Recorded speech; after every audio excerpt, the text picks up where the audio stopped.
ইরানে আবারও হাজার হাজার মানুষ রাস্তায় নেমেছে, কিন্তু কেন?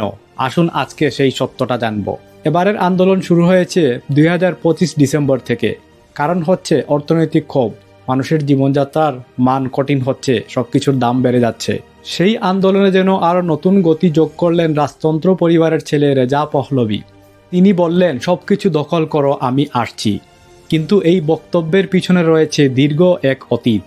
1979 সালে রাজতন্ত্রের অবসান ঘটে এবং ইসলামিক গণতন্ত্রের সূচনা হয়।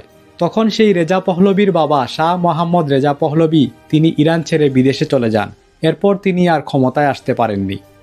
এখন তারই ছেলে রেজা পহলভি আমেরিকা থেকে এই কথাগুলো বলছেন এবং তিনি ডোনাল্ড ট্রাম্পকে রিকোয়েস্ট করেছেন তিনি যেন এই বিষয়গুলো দেখেন। এদিকে ডোনাল্ড ট্রাম্প বলেছেন, ইরান যদি সাংবাদিক এবং সাধারণ মানুষের উপর গুলি চালায় তাহলে যুক্তরাষ্ট্র কঠিন প্রতিক্রিয়া দেখাবে। অপরদিকে ইরানও বলেছে তারা প্রস্তুত। এখন দেখা যাক কি হয়। আমরা কেউই আসলে যুদ্ধ চাই না, আমরা সবাই শান্তি চাই।